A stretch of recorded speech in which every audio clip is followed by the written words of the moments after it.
Well, here we go. Another comic by the great Garth Ennis.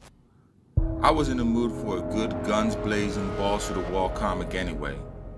But what I got was a slow burn read, where nothing is fully explained. And every issue puts one more piece of the puzzle together, only for you to have realized that 6 more pieces have fell out of place, leaving you with more and more questions as the story trots along.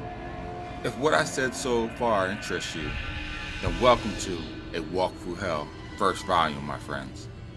A 5-issue book that feels more like an episode of X-Files than True Detective. Well, the first season of True Detective only. I didn't care much for the second. Anyway, the story starts out with 4 FBI agents broken up into 2 teams. The first team being Agent McGregor and Shaw, and the second team, Agents Goss and Hunziker. All seems normal as they split up to handle separate leads on the same case. But things come to a grinding halt when Goss and Hunziker are not heard from again after entering a warehouse on Long Beach Island.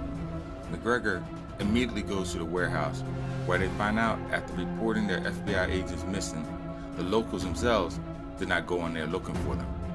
This being after 9 hours had passed since their fellow agents entered the warehouse.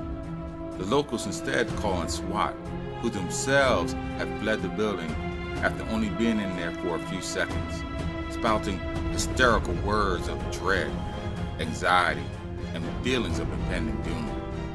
The team loaded up in the back of their tactical van and then commenced to kill each other in some form of suicide pact. But before SWAT's death, Agent McGregor and Shaw entered the dark building, only to wake up on the floor after discovering they were somehow rendered unconscious. What follows can only be explained as ghosts, hallucinations, or chimeras of the mind. The only thing more disturbing about the supernatural events is that both agents see the specters and agree to their presence, causing them to doubt their own sanity. All this is happening while flashbacks uncover their history, tell a twisted tale of their previous cases, leading one agent to confess to past sins while lost in this Erebus maze. The plot thick enough yet? Well, it should be. I had to reread certain panels to make sure I had a strong grasp on the story as it unfolded.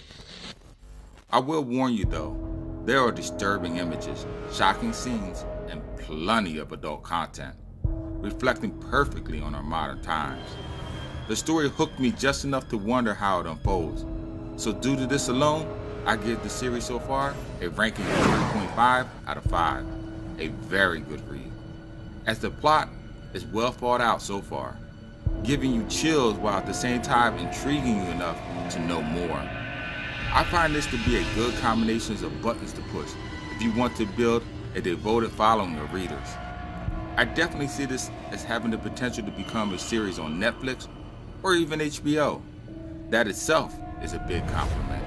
Please feel free to share this video if you liked it, and visit my YouTube channel for more like it.